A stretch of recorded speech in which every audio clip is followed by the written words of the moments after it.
In the tapestry of life, where every thread holds a story, America in Black and White emerges as a haven for the voices echoing through the heart of our communities. In this podcast, we wade through the rivers of our collective experiences, celebrating the vibrant hues of change brought forth by the whispers of hope and the roars of action. It's more than just a conversation. It's a journey into the heart of our society, illuminated by the light of those daring to dream and do. Join us, and let your voice be the melody that guides us toward a dawn where every color finds its place in the masterpiece of our shared destiny. Together, let's paint a future brimming with the positives that dwell in our minds and the actions that shape our world.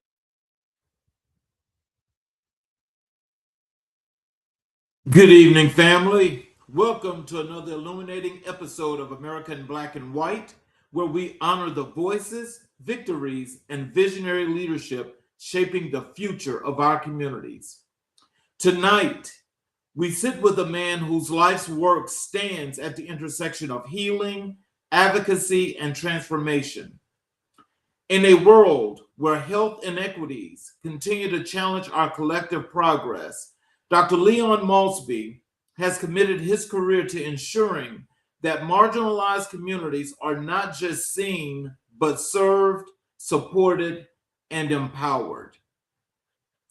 His journey spans mental health, HIV prevention, global public health, and community engagement. From classrooms to boardrooms, from Zambia to Los Angeles, he has carried one mission: to advance equity with intention, compassion, and excellence.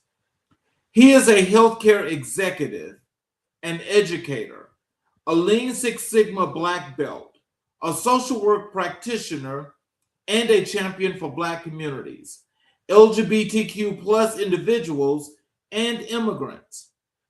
His leadership on the LA County Commission on HIV's Black Caucus is reshaping policy, strengthening community voice, and pushing the needle towards justice. Tonight, we welcome a man whose story is rooted in purpose, whose work is grounded in service, and whose impact is felt across continents. This is America in Black and White, and this is Dr. Leon Maultsby. Welcome to the show, sir. Hello, good evening. It's good to have you. I hope you're having a great day. I am. Are you able to see me all right? Actually, it's like you're frozen. Oh, let me see. Maybe it's just there. There you go. No, there we go. Good evening. Yes, sir. So, is there anything you'd like to say to our audience before we get into the show? I'm excited to be here, talking about my different experiences. You know, I've been in different places here in California, as well as you mentioned Zambia and Florida. So I'm looking forward to getting into it. Great. Well, I'd like to first start. Let me just tell everyone out there in the audience, those that are watching the show, that I appreciate you guys for being here. Thank you for being here. And please enjoy this conversation because I'm sure there's lots and lots to learn and there's lots that you can get from this. So let me start, Dr. Maultsby, by saying that what we normally do with every show is I like to start off with what I call your life story because I like for people to get to know you, the guest, a little bit better as we delve deep into the wonderful things that you're doing. Mm-hmm. So can you tell us what early experiences shaped your passion for behavioral health and community advocacy? I would say probably the earliest thing is probably like my mother was a teacher. So a lot of things, I mean, you think about people in the education spaces, especially as young as like middle school and elementary school, a lot of their work is community-based because you're not just doing things in the classroom. You're also trying to address certain needs and certain things that are happening outside the classroom. And so I got a good front row seat to see how she navigated that space as a middle school teacher. I was really passionate about it and really passionate about people. And so I think for me, when I think about like when did I get it, when I was a senior in high school, I was taking dual enrollment classes, and during that process, I started taking a psychology 101. And I think that's where I got the bug for behavioral health and learning about how people operate in psychology and things of that nature. And working at a residential facility is kind of you kind of see how the different systems and how people live and the different systems and how they're interacting with. And so that kind of got me more interested in more of the community work. Oh wow! So you know, and getting that early experience and watching your mother, how did that influence you more so into education to doing the things that you're doing now? Great question. I think for me, I was able to see how people perceived her. Because I wasn't one of her students, I didn't quite know exactly what her classroom looked like, but I knew how people perceived her, spoke very highly of her, different students, other teachers, the principals. Because oftentimes, because I was of the same age range, I would go to the same schools that she would teach at. And so I was able to see that in real time of how respected she was by students and also by fellow teachers, which often now, as a more mature, older person, it reminds me of the quote by Dr. Maya Angelou where she says, "People will forget what you say or do, but then forget how you make how you make them feel." And so for me, I was able to see from an early age how she made people feel while she was in the classroom and teaching, and also the things that she would do outside the classroom for some of her students. So, how did your upbringing influence your commitment to equity and service? I think some things that just are just I think destined, honestly. I think as I would look through my past and some of the roles I held, working in a rehab center, so working with individuals and typically in Florida, Black and brown individuals like me who are struggling with substance abuse. I worked at a drug court program as well. And I think maybe like a year into that job at the drug court program, I realized that I was working with judges that had at one point sentenced one of my siblings. I had three siblings who had all been convicted of some kind of charge, and realizing that I'm working with six judges and looking through it, I'm like, I realize that I am also like the solution to what some of the problems have been, trying to be an advocate, see like I can see what happens when they don't know about certain programs. And so for me, in terms of equity, it's more so making sure that I couldn't obviously force people to go into the programs, but making sure they knew that this was an option out there, making sure they knew that you can talk about your mental health and your behavioral health stuff. You can talk about your emotions or feelings in a safe space, and you won't be ostracized or stigmatized or judged for how you feel. I think I was able to see it from both sides, and I think that more so propelled me to be able to be more space on equity, to see how do we bridge the gap in different spaces, especially with the drug court program. We saw that there were a lot of individuals who were white, younger, male, like that, who were getting into these programs, diversion programs, very early on. Meanwhile, for people of color, we saw that Black individuals, they weren't getting into the programs until it was like later, like a violation of probation, or they had already had so many points on their record that this was a last ditch effort. And so my push was like, how do we get more people who are newly charged with certain crimes based off substance use into these programs? So I saw the need. I saw the need, and I saw the benefit of what it could do for people who are newly charged with crimes, and also I saw the detrimental portion of it for those who were given a last option with it and saying like this is like either this or prison. So you see when people have more of a earlier stake in it, their recidivism rates obviously go lower, and also when we see the individuals that are able to get the treatment early on, we see that they're also able to kind of break some of these addictions and some of these habits. So kind of seeing it from both ends helped me to like really be committed to the equity work, because I think that we often don't see that in this space. Mm. So, as you saw that, and you saw where there was the unfair treatments and things of that nature, how did that motivate you to be more into this space of equity and inclusion, but also to give you the strength to help those that really, really needed it? I mean, really made me reevaluate how I was maybe approaching it, how I was having conversations with individuals. Some things like I saw my mom do with me, put things in perspectives where she would sit me down as a very young child and say, you can't do certain things that other children can do because you're Black. And so naturally, that was a different conversation within those in the drug court program or behavioral health spaces. But putting out there, like, there are things that we have to unlearn as people of color, as Black people, Black men, Black women, we have to unlearn certain things, especially in the drug court program. letting them know like this program's out there. It could help you if you want it to help you, but also you have to do the work. It won't be something that's just going to be handed to you. Like there is going to be some things you have to fight cravings and urges and peer pressure that will still be present. But you're able to do it. And so I think a lot of the work I had to do was to reapproach how I was having those conversations to make sure it was really hitting home, and really implanting the message I really want them to take away from it. Okay, well, can you tell us this? What values did your mother, Mary Maultsby, instill in you that still guide your work today? Ooh. Um, Integrity is one of the biggest things. I think we learned so early on of like treat others how you want to be treated. And so when I'm doing this work, because I encounter individuals of all different ages, and all different backgrounds and things like that. In the back of my mind, what I'm always thinking is like, this is someone's mother, this is someone's son, this is someone's father. Like, treat them how you want your, loved one treated, and that really has helped me in all different spaces. I don't really take the work personally. You may have, especially now working in this more clinical space right now, like things may happen. Patients may make mistakes and do things like backpedal a little bit in certain things, but not taking it personally has been a big thing, because that's part of a human experience. So I think for me, one thing she definitely taught me, and I still hold to me this day, is like treat others how you want to be treated, and I use that as my guiding force and my north star. Considering the work that you do, especially when it comes to what you do here for social work, as well as being an adjunct professor, and when you think about, from the early on experiences that you had in growing up, can you tell us when you look at now compared to then, what are some of those things that you learned of that you saw as a child that you see lots and lots of gaps that need to be filled that you want to try to make that happen?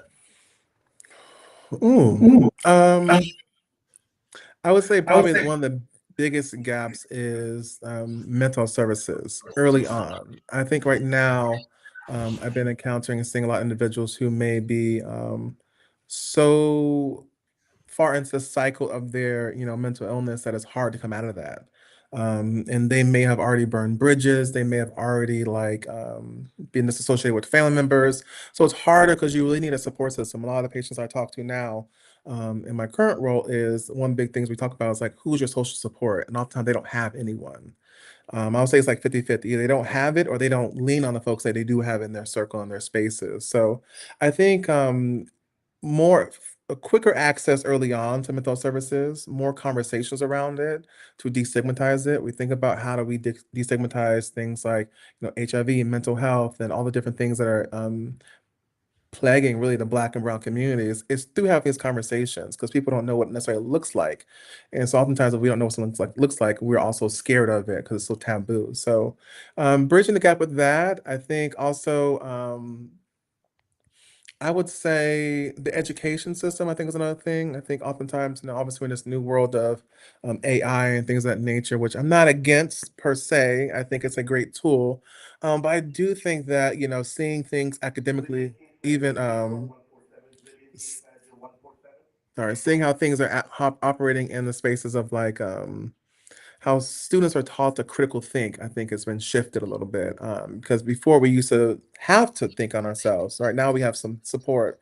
So I think there's some gaps there as well. Because I think growing up, we did see a lot of individuals who weren't passing through certain grade levels. So how do we, make sure each school has what it needs in terms of teachers, salary, to the right salary, and also equipment to teach this next generation, I think is missing. So, when did you first recognize that leadership was part of your calling?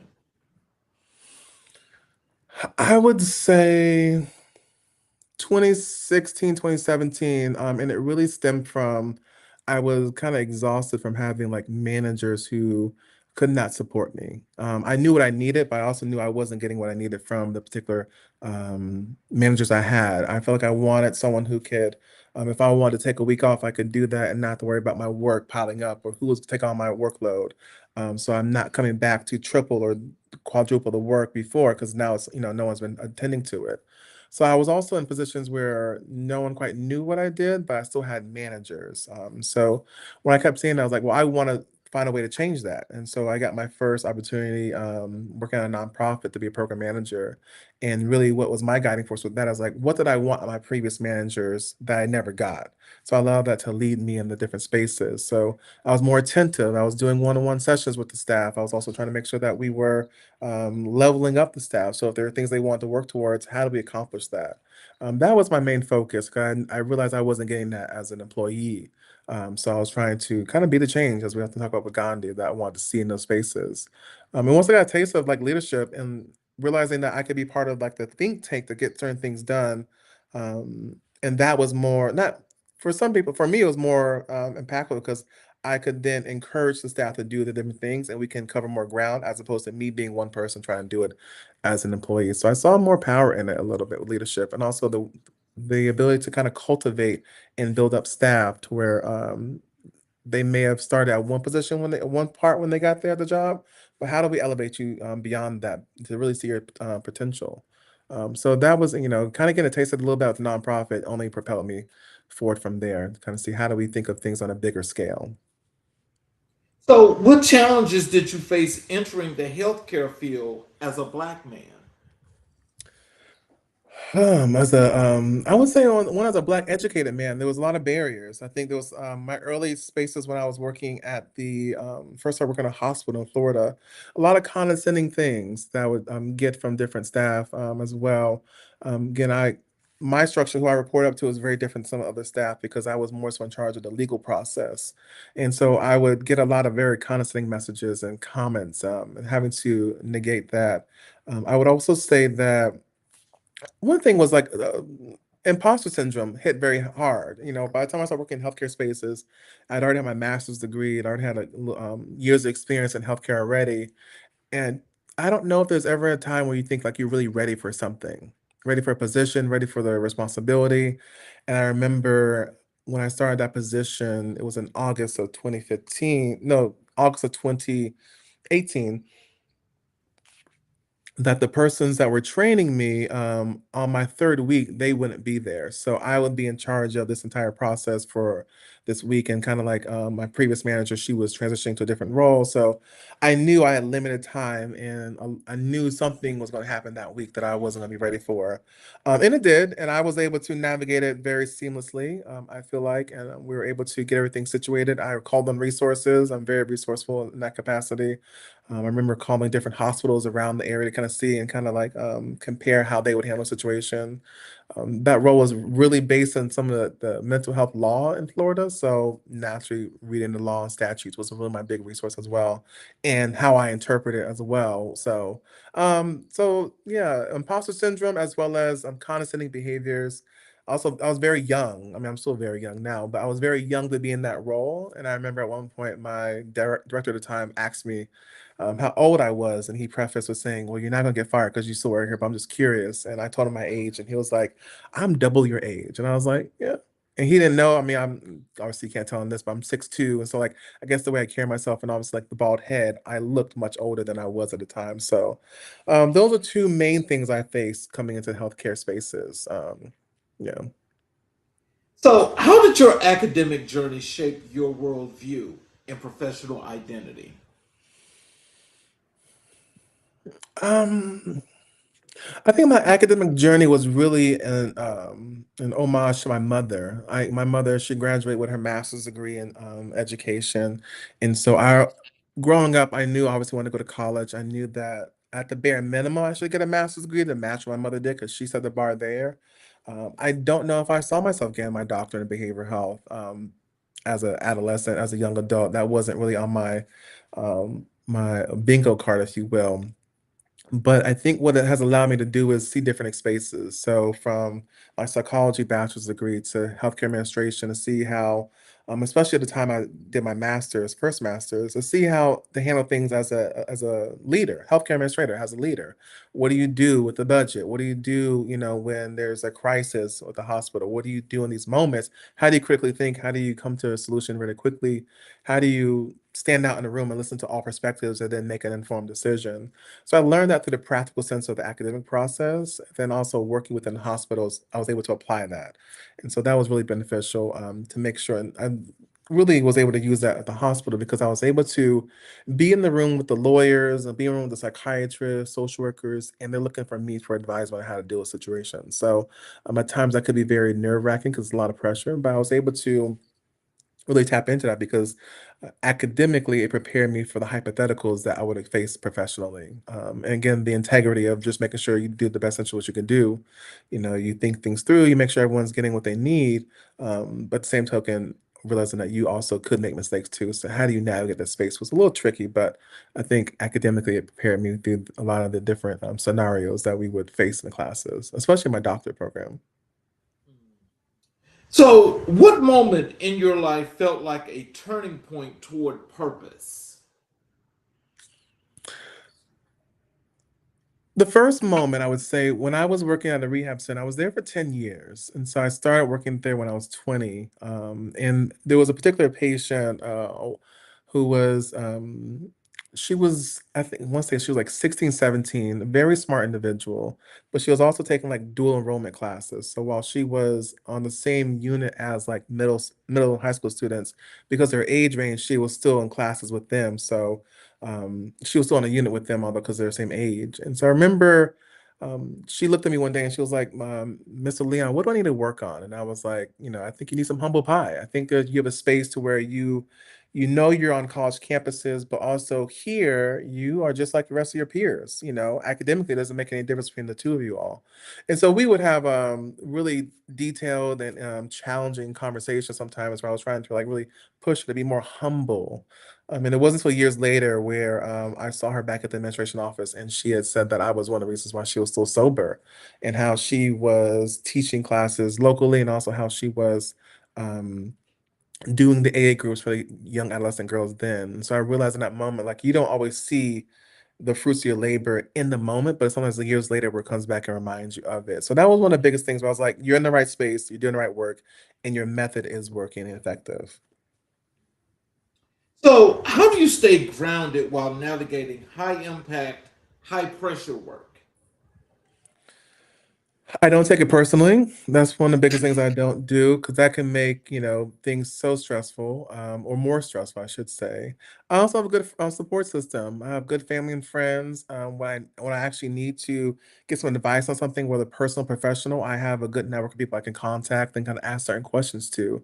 And so that's been a really saving grace as well when you have individuals who are in similar spaces in academia or higher ed, business positions or leadership, you know, you're able to kind of, you know, throw ideas around and see what they would do in those moments. And that's been very helpful. So it keeps me very grounded in the work, especially when you're able to talk to your colleagues about it, who are at your level, and get their feedback. So that's been very transcending.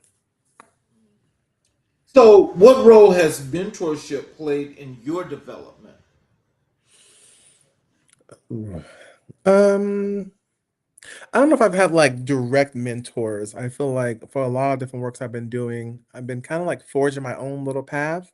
I have been able to see what I don't want to do. So I've been able to like be really observant of people who are in different positions. Um, and so I think the biggest thing I would say for mentorship, when I worked at the university, in each of those positions, like there were individuals who I didn't know certain things, so I was very inquisitive. So they really created a space for me to be able to ask questions. In those capacities to really become like a subject matter expert on that particular topic, and that was really needed for me because I would be the first person to say I don't know something, and I'll ask questions so I understand it. You know, I try to maybe overcompensate to make sure I get it, make sure I'm aware of it because if I'm asked a question, I want to make sure I can answer it and articulate it very clearly. So I've had a lot of good mentors in that capacity who've been educators, for lack of a better word, either through professionally or also through some of the patients. I talk to different patients, like their lived experience that also I lean on as well and hear from, because how they may encounter a certain situation or circumstance may be different for everybody else. So even when I'm talking to patients now on the units and I'm asking certain questions, I'm able to like put those different things away and kind of hear their different stories of what is their driving force and what helps them, and what may help them may help the next patient. So I look at it from both ends in that capacity as mentorship. So, what does resilience mean to you personally? This is a good question. I've also had this question with one of my good friends, and we talk about does resilience, can you be resilient without going through a traumatic experience or something happening that almost like it's a muscle? And that's what I feel like it is. I think resilience is a muscle that has to be worked and tried to make sure it works in some capacity. I don't think everyone, unfortunately, has the capacity for resilience at every level. For me, it's a survival technique. It's been how I've been able to get through certain situations. It's a physical thing as well sometimes. How do you physically process certain things, as well as mental as well? And I think for me, mental stability is a really critical thing, to be able to emotionally process situations and your emotions, and be able to put those in the right place and compartmentalize it as need be, and then address it when you need to. So resiliency, I think for me, is a really huge survival skill that's needed. Well, it seems like, that you have not just resilience, but you've got this calm. And I'm Mm, trying, and I'm just like, you're just like this. yeah. So, I mean, you've got to tell us, how do you do that? What's funny is it was maybe a couple months ago, a patient was like, "How are you so calm?" And he was saying that we're in the middle of a group and he was just so elevated. And I was just like, I really attribute it to working with adolescents. I remember there was one particular time this one young boy was struggling and was screaming profusely. And we're in a calm room, and he was everything but calm. And I just remember sitting there and like at some point trying to disassociate like from this moment, like while I can still hear him, not give that much energy to it. And I think eventually he was able to stop. But it required me to be able to like disassociate in the moment and be like, how do let me emotionally regulate. And I think I'm really good for the most part. I'm a Pisces, so I have my little moments, but for the most part, I'm really good with emotionally regulating, because I realize that if I amp things up, then it's going to be bad. If we're all amped up, nothing's going to be solved from that situation. I think with me not taking things personally, it also helps too. But I'm really good in chaotic situations, because I'm just, instead of reacting, I'm more so thinking like, what's the solution? Like, what's the issue here? And I typically go in most spaces mentally thinking like that, and that helps. But I'm not always calm, but I would say 99.9% of the time I'm really calm. There's that 1% chance, but for the most part, I'm able to just disassociate and kind of figure out what is needed right now. Is someone not being heard, or what need needs to be met in this moment to de-escalate? But I think working with adolescents will teach you a lot about yourself. And if you can't do with adolescents in terms of staying calm, you probably won't, mental health may not be in the right space, because you have to be ready for anything. Let's talk about a little bit about your education and scholarship. What inspired you to pursue a doctorate in behavioral health?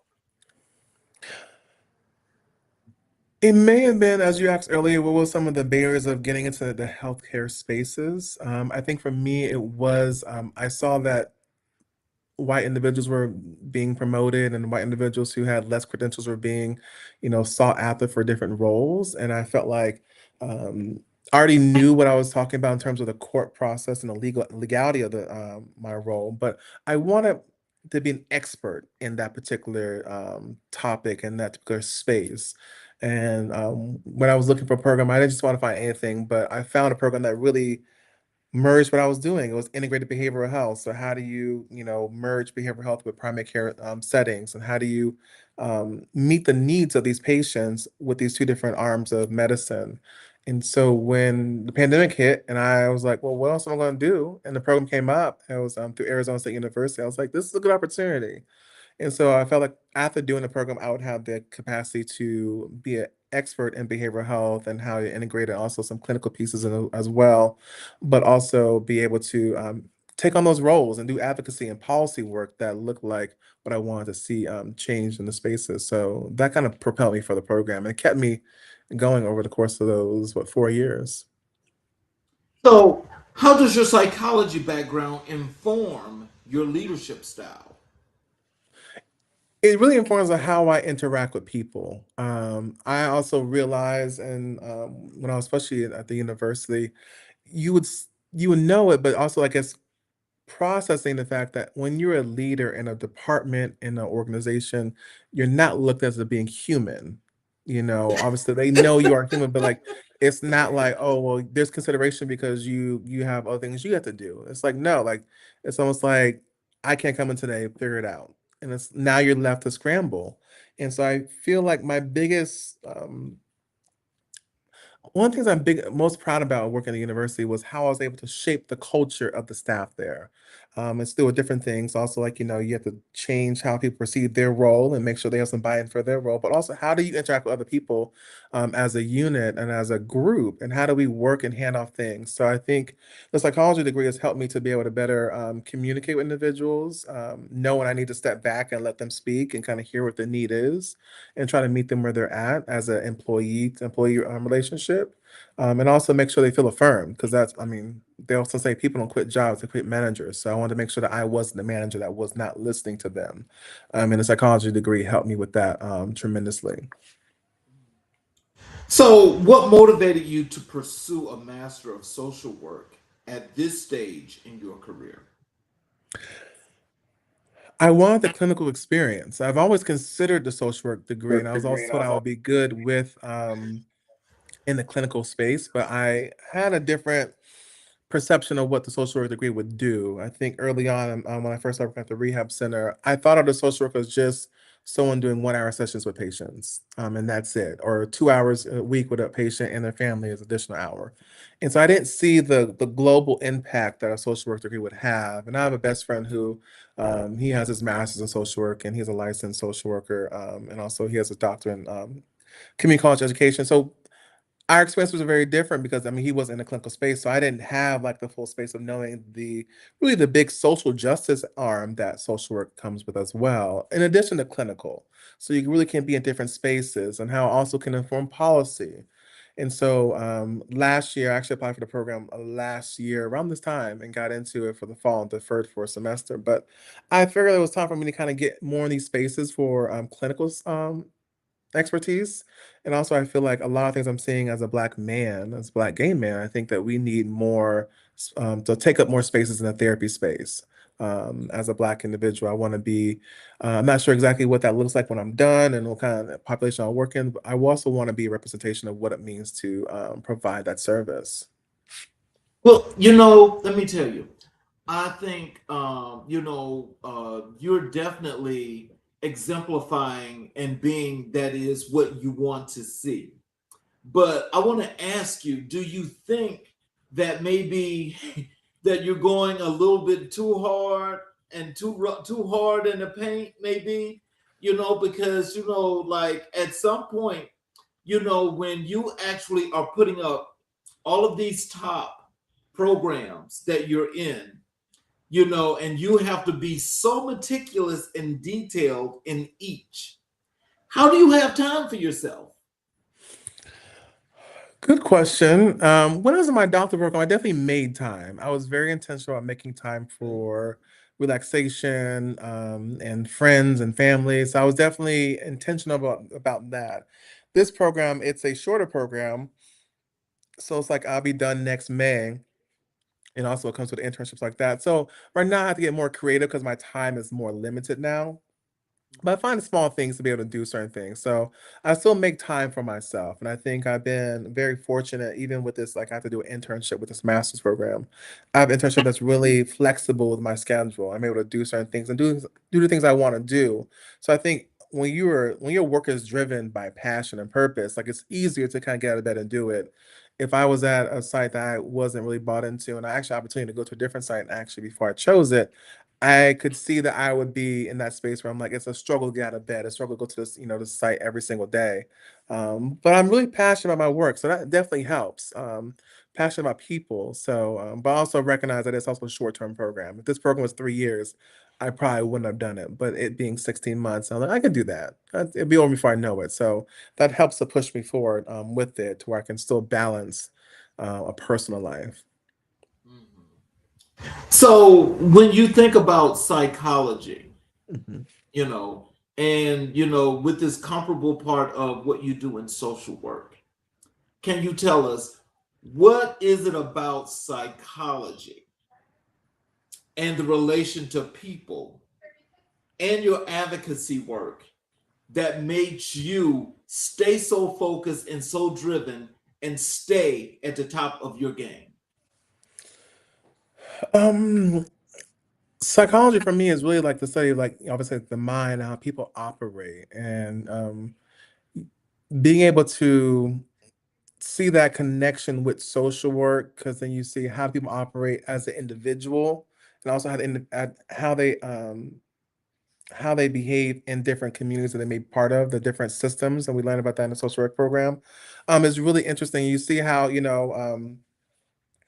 I would say, for instance, I mean, off the top of my head, I'm thinking about like Barack Obama, how he operated before as a lawyer just in Chicago, then how that manifested to like his outer ecosystems and how he was able to then transcend that to be obviously the president of the United States. It starts at the beginning portion. So how you act as an individual and also how people receive you.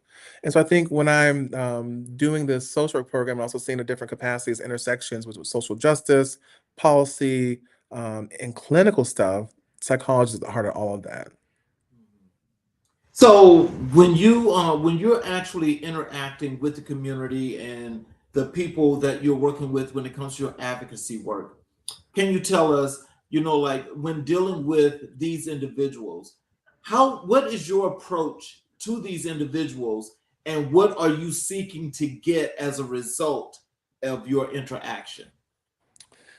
Yeah, I would say clinically, when talking to patients, I found that I try to do more listening than talking. I do also like the reflective listening, to where like I might repeat back what I heard, and understand like their experience of it. A lot of things I do is also in group settings here, so a lot of it could also be making sure people understand like two things can exist. Like you both may be dealing with, let's say, bipolar, but how their bipolar presents for them may be different than yours, and both are very valid without having to be in conflict with each other.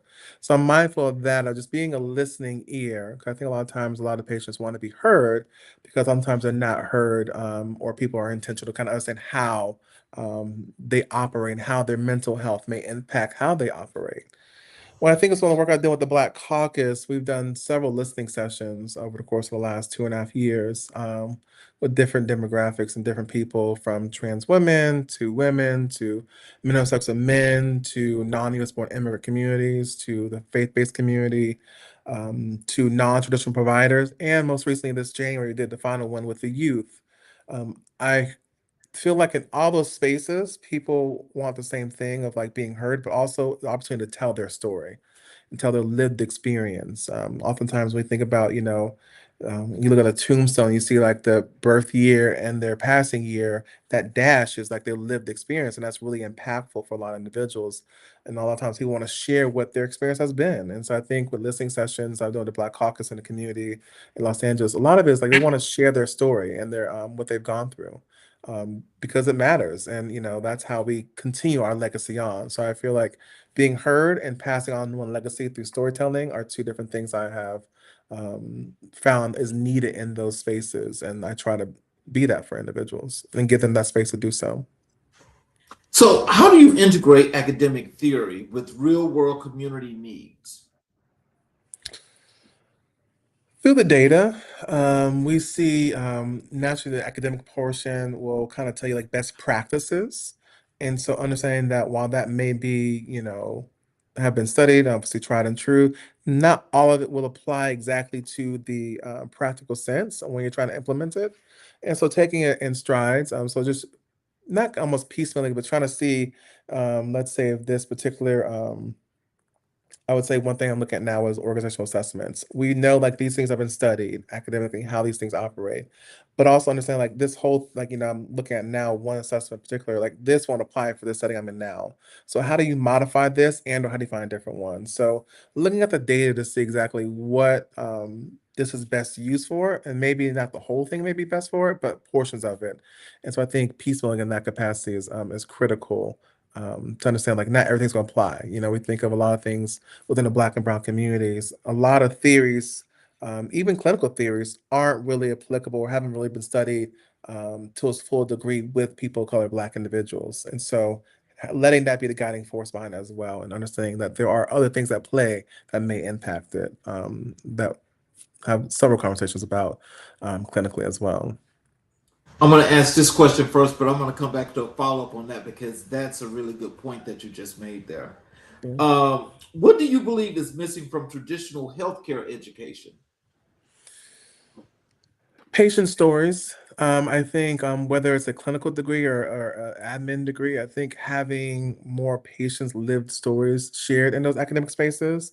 And that's similar to what we were doing at Charles Woodson University, part of when I was as assistant professor with we were having our patients from the clinic come in, talk to the medical students to kind of show them and tell them what they're going through at different stages of their journey with HIV or substance use or how being unhoused and things like that. And so that puts things in perspective. I think when we think about even things down to policy for hospitals, maybe even having patients talk about how these particular policies impact them, even down to, especially I'm thinking administratively, when you have a couple who may not be married and one may get really sick. How does that spouse who's well care for that loved one as they're transitioning or, getting ill? So I think having patients share their lived experience from a clinical and an admin role would probably be the best thing to have in these healthcare spaces for academia. So, going back to when you were talking about, when they do this research and all these little clinical trials and things of that nature, and it's done with the premise of not the inclusiveness of Black and Brown people. Mhm.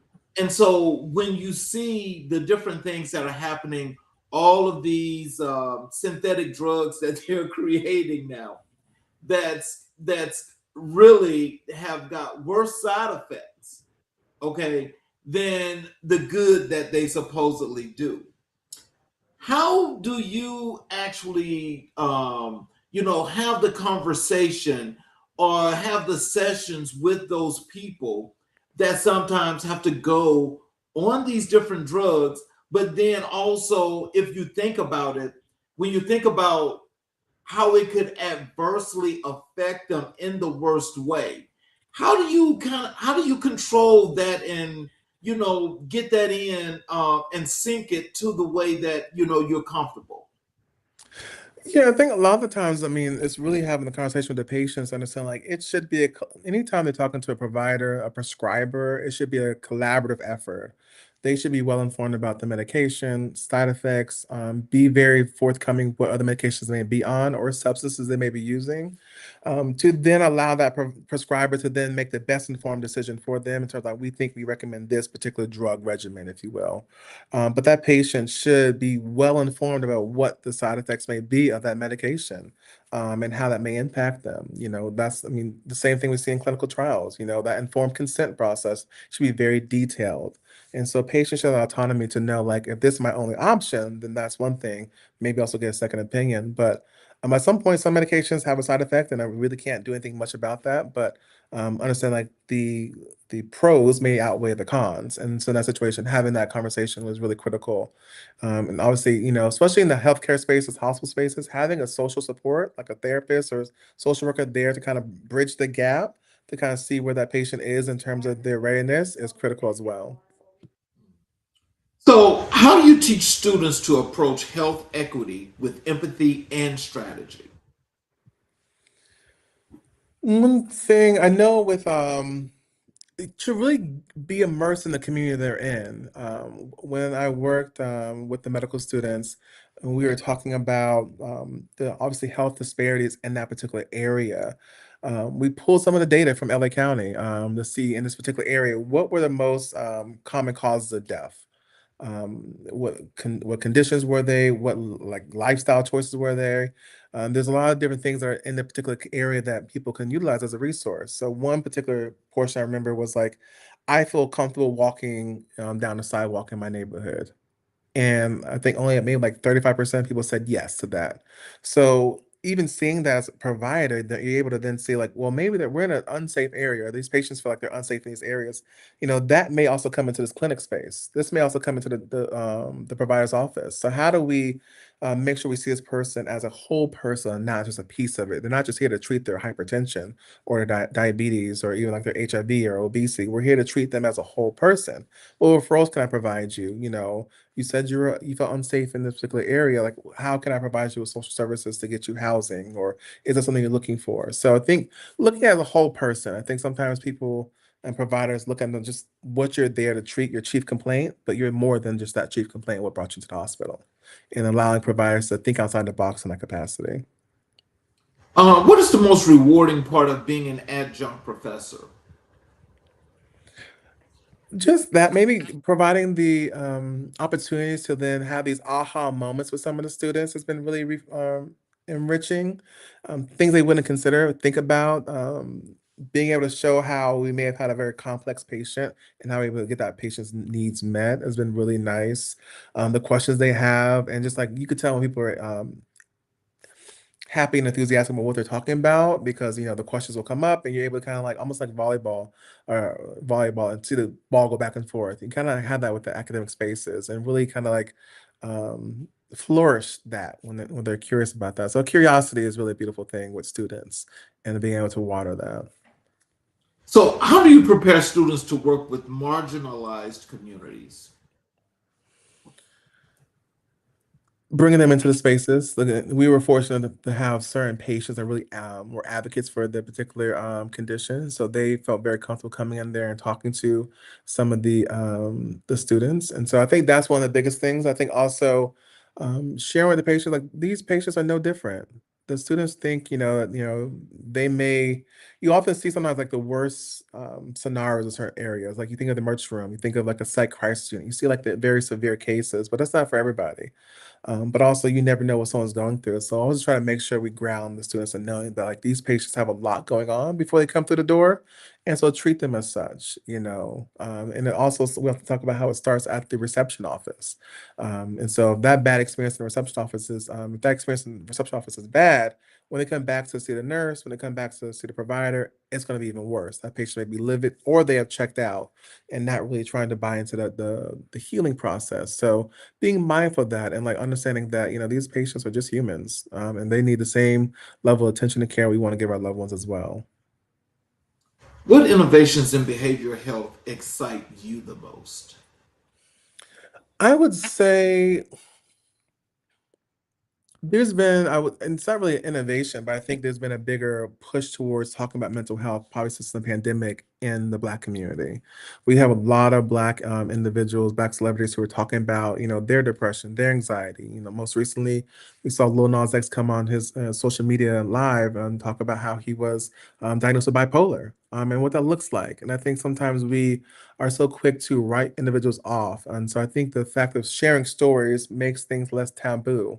So I think that's probably one of the biggest things I really appreciate over the last 6 years with the pandemic, is that people are sharing their experiences, and it's no longer like, a taboo situation. Mental health, depression, anxiety, being on medication now. People are talking about it on social media. People talking about it in like panels, conversations, conferences. So I think that's been the biggest thing I've seen recently that I'm really appreciative of. So, how do you define culturally responsive care? Culture responsive means you're doing something about it. It's beyond just knowing that, Black individuals may be disproportionately impacted by the criminal justice system, social justice system, healthcare, some of the conditions, diabetes, HIV, Black women with mortality rates for as they're giving birth. It's beyond just knowing that. That's being culturally aware. But how do you respond to that? How are you asking the questions? How are you doing the full comprehensive assessments? How are you really asking women about their pain levels, or really assessing them? um, I guess the equality portion of it is like, am I asking everyone the same questions? With the equity, it's like, because I know you may be part of this community, let me make sure I'm covering all my bases. And that's what we need with equity work, especially as in terms of behavioral health. Is like, how do we make sure we're approaching all situations with this and seeing this patient as a fully rounded individual and responding to it beyond just saying, well, we're aware you may cook this way, but just try this little DASH diet. It's like, well, we may need more resources beyond that.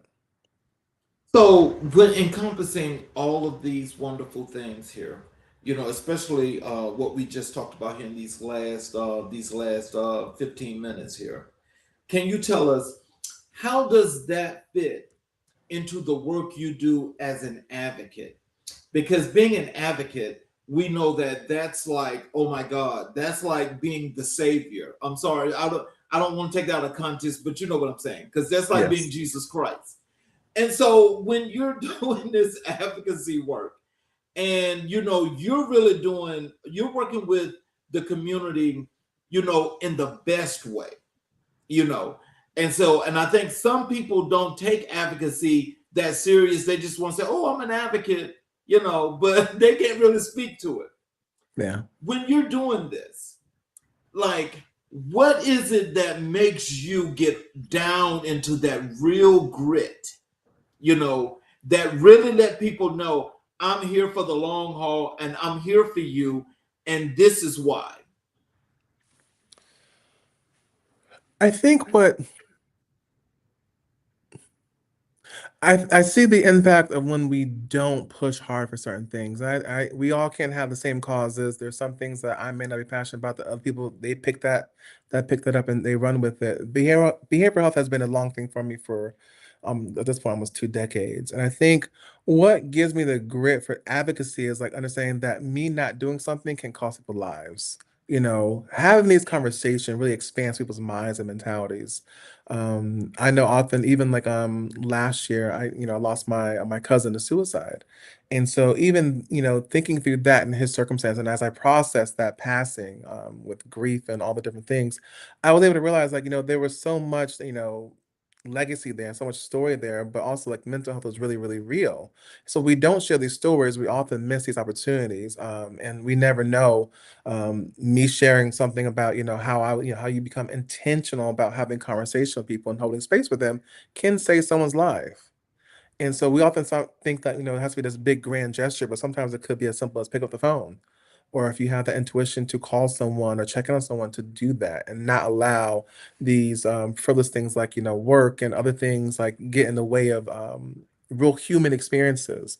So I think what grounds me in advocacy is understanding that these are real lives out here that we're changing and facing, and people have real problems, and oftentimes we don't have the safe spaces to address it. And so if I can do something to bring someone else's story into the room, into the conversation, I think I would do that, because I think when we share it, people also see themselves in those situations, or they see their cousins or their sisters or their mothers or grandparents. And so I think when we're able to do that and connect folks, we see a bigger system being formed.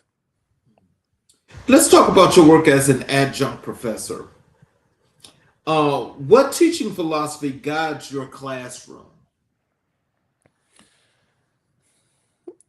I would say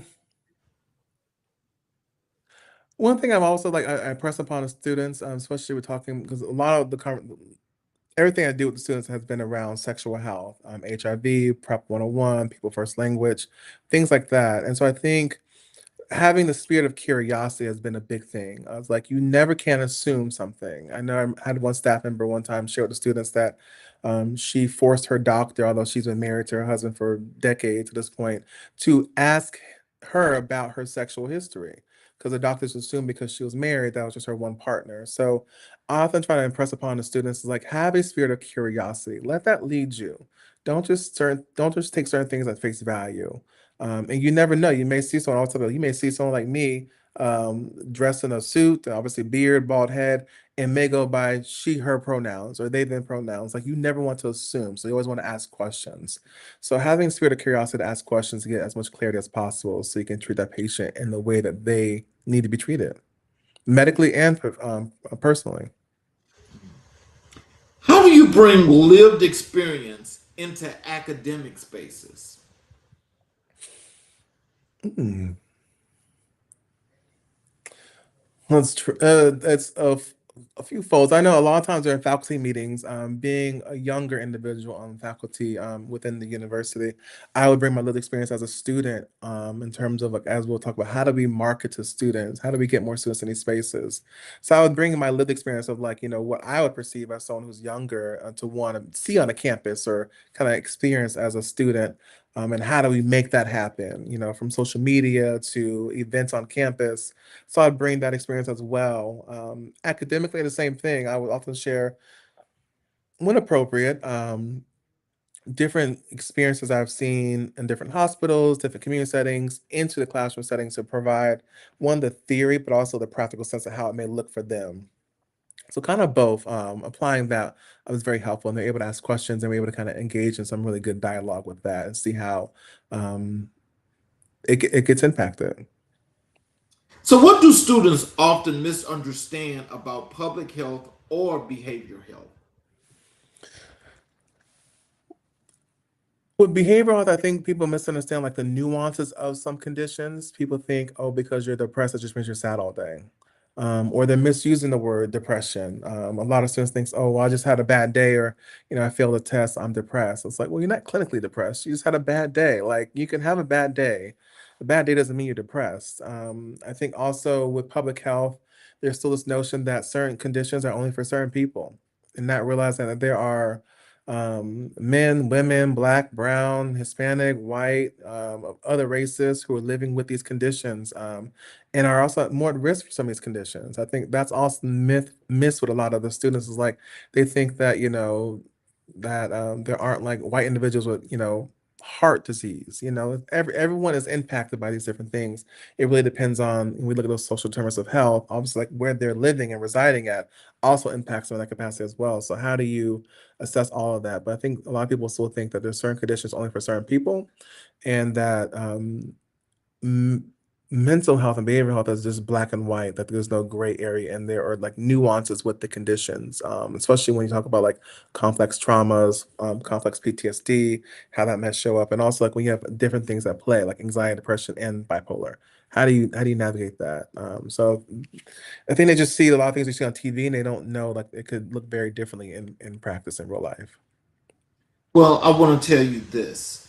I think that as a young man, you really represent the LGBTQ community in its highest form and its highest standard. And that drive that you have, I hope you never lose that, because right now at this time, as you're talking about social health, public health, and you're talking about these things that are happening from both public, private sectors, and just all forms of life. Everybody's touching certain forms and fashions, but when we think about the underserved and marginalized communities, I think especially from the black and brown perspective, to have somebody that's an advocate like you, it really sheds some light that not only is there somebody that cares, but someone that knows. Mhm. And so when you think about that part, can you tell us, how do you encourage the critical thinking around the system inequities? Asking why. When I come to new places, like, why do we do this? Are we open for feedback? Can we change this? I think that, and how do we make this better? Are things I ask in these different spaces to challenge it. Right now, I'm doing my internship with a post-incarcerated nonprofit, so they provide housing, legal services, free of charge for some of these individuals, and so that's been my guiding force since I've been there. Is like, why? How does this work? Okay, how do we work together? How do we, kind of like how do we build this collaboration amongst different teams? So I think because if we're not in sync, if we don't have things flowing as they should be, then we could see a lot of, more gaps and more things coming out of that. So I always ask why and try to challenge that. And that served me well in the last couple of positions I've been in because it allows others to kind of explain kind of the rationale how it was. And also them also saying like, we're open to change, we're open to new ideas, and then inserting those new ideas in there. So that's been the biggest thing I've done recently to kind of see how we can bridge the gap with some of these inequities in the systems. So, what is one lesson you hope every student carries forward? That if you're thinking in the question, someone else is probably thinking the question as well. To ask the question, take up space. I think oftentimes we are, whether because of we come from marginalized communities, or because we have the imposter syndrome, we don't think we should take up space. But understanding to take up more space in this, wherever you may be residing at, wherever you may be occupying, that take up more space. Ask the questions. Throw your ideas out there. Not everything's gonna be perfect, but again, it's like building a muscle. The more you do it, the more comfortable you get doing it, and you can sharpen that skill. But ask the questions, make the comments, give the suggestions, take up space. Um, how do you balance academic rigor with compassion? With grace, I would say. For a lot of individuals, academia is a way out of their particular circumstances, especially talking about healthcare. And so I think that being able to piecemeal it and kind of like take the different degrees, take the different programs, the semesters in stride and like as in bite sizes. Really keeping your why at the forefront, I think is also really critical as well in terms of how you bridge the two between that. Because as we know, being in academia as a student, as a professor, is also very grueling as well. So being sure about why you're doing the work is really critical to maintain that compassion with it. What topics do you believe should be mandatory in health education?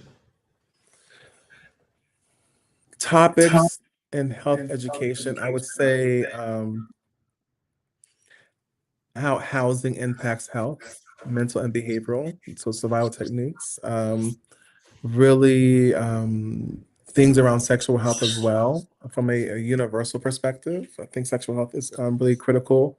Um, and how policy informs healthcare. I think those should be topics that should be touched upon in every curriculum. So, how do you support students who want to work in community based settings? Hmm. I think over explaining kind of, I mean, we work with a lot of students who are coming to our clinics and our different hubs within the university for HIV testing. And one, informing this, obviously the participants what's going on, so they're aware of it. But I think getting a space where you kind of walking through the student exactly what you're doing and why you're doing it. So getting comfortable with that, I think has been really critical.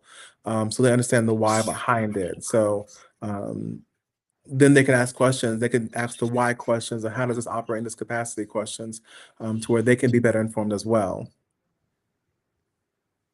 So, what is the future of behavioral health education? The future of behavioral education looks like integration. I think, yeah, integrating in different spaces and really making sure that we have these primary care doctors aware of how mental health conditions impact the physical health, and how to have quicker access to behavioral specialists in those different primary care settings. I think it looks really integrative in the future. Help me out here because I may be a little off on this, but when you mentioned the integration part, it just made me think of an article I just read a couple of days ago, and it was the subjected thing about it was about Black healthcare professionals, doctors and nurses, Mhm. and it stated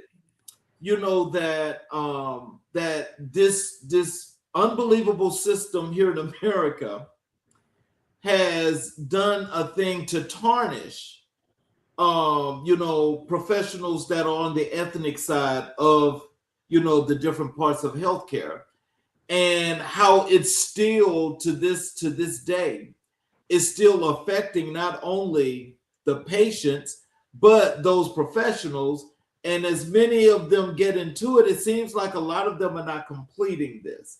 So when I hear you say integration, do you think the integration of doctors that look like you and I being in a setting in which you're talking about now could make things that much easier and better for people to not only feel comfortable about their care, but to frequent and come to those establishments? I do think so. I think a lot of people, and myself included, I look for providers that look like me, and so that's really important. While also understanding that that's not without its different struggles for those providers. And as you mentioned, systemic racism is still running rampant in just about every system, including the healthcare system. And so that impacts down to the medical students, down to the PAs, nursing students, residents, fellows. It still impacts that work. And so I think the beautiful part I've seen is that when you have attendings and you have physicians who are seasons who are mentoring the students coming up, we've seen the best rate of success with that. But a lot of the conversations, unfortunately, looks like just kind of like, get through it. Just gotta get through it, get to the other side of this, and obviously, we need more providers of color to see our patients and have that, shared experience with the patients, and patients are looking for that because we know that oftentimes, like let's say like white physicians are missing certain things with black patients, and so we still it's very much needed. And I think there's room for it, and it's necessary at this point for the survival of a lot of different individuals. So, how do you measure success as an educator? I feel like that's hard because I feel like it's almost like what I mentioned earlier with the resident who came, the patient that came back years later saying how, our conversations impacted their sobriety and kept them sober for years. So I think it's stuff like that. When you see students paying it forward and you see students engaging in the patient care that is equitable and needed for the particular community they're working in, or they have those aha moments, or they're doing these amazing like research projects or articles they're writing. I think that's how I would measure success, in seeing um, them take the torch and run on with it. Let's um let's talk about your work with the Black Caucus. Can you tell us what does it mean to serve as co-chair of the Black Caucus? Yeah, so as coach of the Black Caucus for the last 2.5 years, it's really been how do I bring this group together? So the caucus is a subsection of the Commission on HIV, in which I maintained the provider seat on that within my role at my employment, through my employment. But the Black Caucus, it comprises of people from the commission, but also people from the community as well. So you don't have to be part of the commission to be on the Black Caucus. And so our goal was to how do we uplift Black providers, Black stakeholders in this community doing the work that with our patients, while also uplifting the patients as well and educating them as well in terms of certain things happening in our own particular areas. So that's why the listening session was so critical that for us to do that in South LA and be intentional about the people coming to those spaces. And so the Black Caucus looked to just hold and take up space in our areas and not be specific only to HIV, but more so health in general and how do we navigate these different spaces. It was really fruitful, and that's a really a good program. I guess the department, if you will, or team, because it's been functioning very well for the last couple of years. So it's good to see that we've made an imprint in the community. And as we do more listening sessions, we also then expand our network of people being aware of the work that we're doing and coming on board with us as well. Okay. What disparities are most urgent within Black communities regarding HIV? We're seeing obviously high rates still within Black males, but also Black women as well. We see also how the housing is impacting these individuals and substance use, specifically here in LA County. So trying to make sure that women and men know about PrEP, pre-exposure prophylaxis, ways to take it, ways to get prescribed. Has been a big push for the last, I would say, um, and the HIV epidemic came out, I think it was like 2016, so almost the last 10 years. How do you approach policy advocacy with community voice at the center? Ooh. with their stories. That was one of the biggest reasons why we did the listening sessions, because every so often you need to tap back in with the community and hear from the masses in terms of their experiences with different things. And so that's why we chose different demographics as well. So their lived experiences, things we heard either tangentially or we got in reports, we're able to then use that information as we wanted to advocate for policy changes. And that was the biggest thing, because the HIV Commission is a Ryan White federally mandated planning body. So that's how we're able to dictate what the funds looks like in LA County around HIV services. So hearing the actual lived experiences of patients and different individuals in the community informed of how we were able to allocate some of those funds for different areas. What success has the Black Caucus achieved under your leadership? We have completed, again, the 7 listening sessions and have been able to do reports with that. I think we also have had 3 very successful, well-attended World AIDS Day events, which is honored on December the 1st. We don't always do it on the 1st, but we've done that in collaboration and under the support of Supervisor Holly Mitchell in LA County. And so well attended, where we're able to recognize change makers in our community, people who are doing the work on the ground and engaging with patients or engaging in advocacy from a patient perspective. And so it's been a phenomenal experience the last 3 World AIDS Day events we've been able to put on. Well, something of note, and I'll just say this out loud because I think I've said it before, but I'll tell you this. If you would take the time, or somebody from your group could take the time, go to my site, Changing Trends and Times, and you're able to nominate a change maker, and I highlight them for a month, with the work that they're doing and everything. Because as you mentioned, that definitely makes a difference, because I'm about to do a big one for some educators now. And so I think it's really important to get that work out so people can know what's going on. I definitely will do that.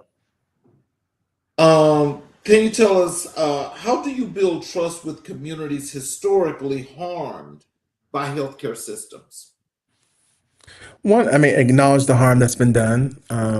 We talk a lot about done a few different mental health workshops as well. We talk about these different things that have happened, from Tuskegee to Henrietta Lacks. I mean, you name it, where Black women are being sterilized against their will and unknown to them. So acknowledging the harm is the first thing. Trying to then educate us with things that have happened since then to right some of that or make things more checks and balances, to where you're obviously informed consent, things like that when you're doing certain things. And then also following up. I think a biggest piece to a lot of different work is like people aren't following up with what they said they would do. There's no follow through with it. And so being intentional about that, because we can obviously be Black individuals working in Black communities and still not follow up. And we're still continuing some of the harm that's been done. So I think the follow through is really, really critical, because people are looking to see if you're going to actually do what you say you're going to do. What strategies are most effective in addressing HIV stigma? It's amazing that we're here in the 21st century and we're still doing stigma. We're still doing the little child thing. Yeah. How do you guys fix that? One of the conversations, again, we see that people are born with this. I think, and also showing some of the data where we see that people aren't dying from HIV. More people are dying from depression and stuff like that than they see HIV. Being unhoused as opposed to just HIV. HIV is always had a sentence it was before. It creates complications, obviously not taken care of. That's one thing. But the treatment of HIV is so effective and flexible now, where there's injectables for treatment and prevention. So I think educating all of that and kind of reducing some of this fear around it, and also showing that there's a way around it. You can obviously just PrEP for people who are HIV negative. And there's different ways of getting that. And so I don't think a lot of people are having these conversations about how to prevent certain things, but also understanding that and maybe educating individuals about what it's like to live with HIV. Because a lot of our patients are living thriving, fruitful lives. So, how do you ensure Black LGBTQ voices are represented in policy conversations? When we are looking to change certain things, especially like, look at the commission or even look at the Black Caucus, we have a list of Black LGBT individuals we reach out to. We have conferences where we have meetings with. Working in a space it's very small, although very vast, it's very small, so people know each other. And so I think connecting and having good relationships is critical within leadership, businesses, obviously healthcare, public health, and knowing who to call in certain moments. But I think having good relationships has helped to call in the folks into the room when you need to make the changes and make the recommendations as needed. So keeping in contact with them individuals during the day-to-day work is critical to pull them in when we talk about policy changes. So, what partnerships have been most impactful for the Black Caucus? One, I would say Supervisor Holly Mitchell, again, being a fiscal sponsor for our World AIDS event the last 3 years has been amazing because it shows not just because she's not like an HIV organization or something like that. Like it's a elected official who's showing interest into something that's impacting her district. So I think that's one impactful thing as well. Even different relationships we have with different pharmaceutical companies. When there are patients who are having a hard time getting their medication, we already have a contact to connect with them. So I would say pharma reps as well as other CBOs who are doing the work has been really impactful. I think of a few off the top of my head of like one again, Charles R. G. University and a Mod Institute has been really critical. Some of the work with the Black Caucus and holding space for us, as well as Supervisor Holly Mitchell's office. So, how do you measure progress in the equity work? When we no longer keep hearing at the table the same concerns and issues, we see things are moving. When we see that those agendas that we have on a monthly basis, whether it be from a caucus meeting and or a commission meeting, when the subject of that is evolving, we know we're doing good things. Last year obviously was a very trying times where a lot of conversations were on budgets because things were being cut. But historically, when we're having those Black Caucus meetings, we see that we're constantly moving um, through things and kind of moving on from certain conversations, we know that we're doing what needs to be done. We're just kind of doing like a maintenance check to see, are we still hitting the mark here? Are these people still feeling satisfied and heard? Okay, then we keep it moving. So I would say that when we see the agendas changing, we know that the work is being done. So, the big question, tell us, what does the future of HIV prevention look like for Black communities? Hmm. That is a big question. Mhm.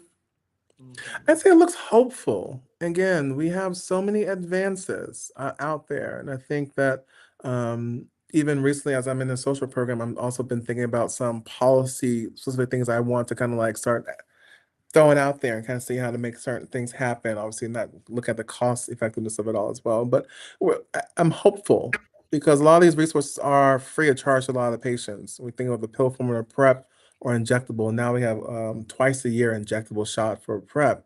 That is major. So I'm very excited about that. And I know with the work I was doing in Zambia, I was actually the prep specialist out there. And so hearing some of their questions of what they want access to and seeing that obviously we know it comes out to the States first, and then it goes other places.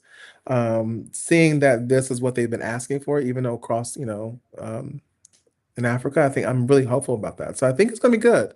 I have hope. I just want people to understand like there's options out there and have these conversations with providers and providers have the conversation with the patients. So anyone who's sexually active, have you heard about PrEP? It should be part of their conversation off the rip. Well, we discussed, when we initially had a discussion about you coming here on the show, we talked about we're doing Black History 365. When we chatted, I asked you who were the most influential people in your life and career. You told me it was your mother, Barack Obama, and just people in general. Let me first start with your mother. Can you tell us how has your mother been such an influence and an impact in your life and career up to this point? She's unapologetically herself. I mean, very high integrity, very steadfast in what she believes in, and also very compassionate. She, for me, is like the epitome, has always been the epitome of like a safe space. And so that's allowed the little boy in me to be very satisfied, to where I'm not having to, as we get older, we start thinking about how do we fill the gaps in certain spaces. I don't have to fill that gap because I feel like she filled my cup very well. And so I think that was a very, very, very healing thing. And so I think even now as an older individual, even interacting with patients and seeing people who have different experiences with like their mothers, it's like I had a very fortunate experience to have a safe space with mine. So it's allowed me to do this work with less trauma. And so, with your mother being as strong as she was, and how she set a strong foundation for you, what is it about that foundation that you get from her that's made you the individual that you are today? What I got from the foundation from her to make me who I am today is she was very compassionate with people as well. I mean, she was a Scorpio, so she had a spice side a little bit. But I think for me, she also led with kindness. And so that, that has been very influential in my life now, to where it's like you can have a lot of people in your circle, in your space, but if you're not kind, people will know that. People will be able to tell, like, this is not a nice person. People don't want to be around unnice people. So she was very pleasant and allowed me to also see what the impact of that was in my circle and people who, when I'm not in certain spaces, people still speak very kindly of me because I'm just a nice person. So I think that has been a guiding force as well. You also mentioned President Barack Obama. Can you tell us what is it about President Obama and that has influenced and inspired you so much? To face so much backlash for just being who he was, and to still rise to the occasion. We're talking about, to get through 8 years within the White House and not have any scandals and just be very, you're almost forced to be perfect to be the first in that capacity. And so I think the way he was able to do that with such integrity and grace, and obviously, I feel like even without even knowing their personal business, seeing how the family operates, his family operates as a whole with Michelle Obama and the kid. Like, through those, it was very intentional. So, and also how he interacted with, just everyday Americans, I thought was really impactful, to see that, he was so true to himself through it all. Well, so when you think about those 8 years, and you did say something in there that I thought was really captivating, because a lot of us in our times never thought that we would see an actual black man be president of the United States, but he did it for 2 terms. Mhm. And so, with that, tell us what did when you look at the strength and resolve he had to have in dealing with the backlash from those that the people not only on the opposite party but within his party that didn't look like him, that wanted to see him fail, but he succeeded anyway. How did that impact you to be the strong person that you are today? It taught me not to let people's like outside opinions impact your purpose driven life. There's a calling on all our lives, and I think sometimes if we allow outside influences or people to deter us, that can obviously waste a beautiful dream. And so I think that when you're focused on what you're doing, the outside noise has no impact on it. And so that it's been a driving force. A lot of things I've done, even coming to healthcare, having my doctors like that, and kind of moving in different spaces. There will always be people who doubt you. And how do at the end of the day, it's like, as long as you believe in yourself, that's all that really matters. And having the support system that's authentic to getting you to the cross the finish line is really critical as well. And I saw that with what his journey looked like.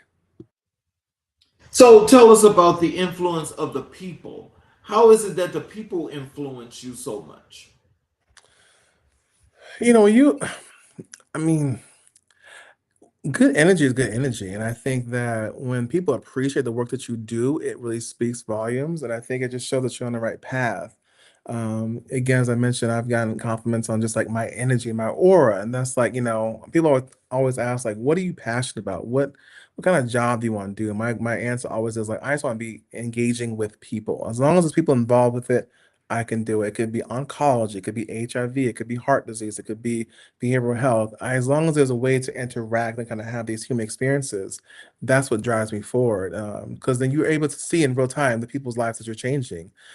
Even those aha moments, it's like, oh, like we're having this really healthy conversation right now, and people are getting different things from it. And that is the work. That is the legacy where people are able to say, well, I saw, Dr. Leon say X, Y, and Z, or when our conversation that really made me think about this. And so I often tell some of the patients, it's like, you may not get stuff from me as a facilitator of this particular group on anxiety, depression, bipolar, but it may be some of the residents and their shared experiences that you may be like, oh, I never thought about that. And so I think being a conduit for that and it's just really um, amps me up Amps me really up to keep really me doing to the keep me work. doing the work. So, how do you carry the legacy of all of these great people? How do you carry their legacy in your day to day work? Um, One, I mean, my mother, I have her last name, so that was a major part, especially in my doctorate degree, is like, Maultsby is her last name. So that's, anything I do is always gonna be tied to her. And I carry the legacy of like Barack Obama, which is still, as we know, with this most recent opening of the presidential center, is still very thriving. And so just trying to make sure that I am almost doing things that make obviously individuals like proud, if you will, like my mother proud, and stuff like that, and living in those same footsteps. And obviously knowing that my reach may be different than President Barack Obama's, but like I could do things in my own small way in my own community to also make a lasting impact. And so let that be the driving force. And also having the wherewithal to know that I don't know where this path is going to end. I may be the first, you know, black gay president. Who knows? But I would know that these people have paid the way, and almost similar to how Oprah always talks about, I stand on the shoulder of giants, and that's really real. Like we're not just individual in these spaces. Like we're all a community. And I think as you think about people who've influenced you, like you take them with you every step you go. So when I'm in certain spaces with patients or in the caucus meetings like that, I'm not showing alone. I'm also showing up as the ones I've interacted with over the last few decades. Well, I want to make sure I mark that down on this sheet. That Dr. Leon Maultsby is going to be running for president. He's going to be president of the United States in 2035. It may happen. It may. Listen, I'll Oh, write look, it that's off. true. You heard it Exactly. here, folks. So in closing, what are some words of wisdom and encouragement that would you like to leave with our audience? Tell them how to connect with you via social media, your websites, all the good things you got working about, coming about, anything that you like them to know. Yeah, I would say one quote I love to always throw out there. I know she wasn't the originator of it, but she often says it often. Dr. Maya Angelou says, "I am a human being. Nothing human can be alien to me." And so I think that just shows that we're all but one moment and one situation from someone else's experience. So as they're sharing their experience, understand like we're just all humans in this, this thing called life. And so not to judge or stigmatize or, push people away because of their different moments with it. So be kind and give grace for that moment. Um, Things to follow for me. I do actually have a mental health page as well. So Black Man's Guide to Mental Health is one of my Instagram pages, as well as Dr. Maultsby, where I post all the different things that I'm doing in relation to mental health, and or a lot of the community work that I'm doing is on the Dr. Maultsby page. Okay. Well, when I close the show, do you have a few minutes to stick around after I close? I do. Okay. I'd like to thank each and every one of you that's watched the show tonight, that's been with you for this duration. I hope you guys learned the importance of community because the work that Dr. Maultsby does, as well as the impact that this is having on the community, serves as a great purpose for all of us to want to do better in our communities, to build them and to make them what we want them to be. So therefore, as he said earlier, be what you want to see. In closing, tonight's conversation reminds us that equity is not an abstract concept. It is a daily practice, a moral obligation, and a collective journey. Dr. Leon Maultsby's work shows us what it looks like to lead with courage, to teach with compassion, and to serve with intention. From global health to local advocacy, from classrooms to community coalitions, his impact is a testament to what happens when expertise meets heart. His story challenges us to confront inequity, uplift community voice, and build systems that honor the dignity of every person. This is the work. This is the calling. This is America in Black and White. I'm your host, Charles King. We will see you guys tomorrow night for another great show. You all have a great evening, and we'll see you next time.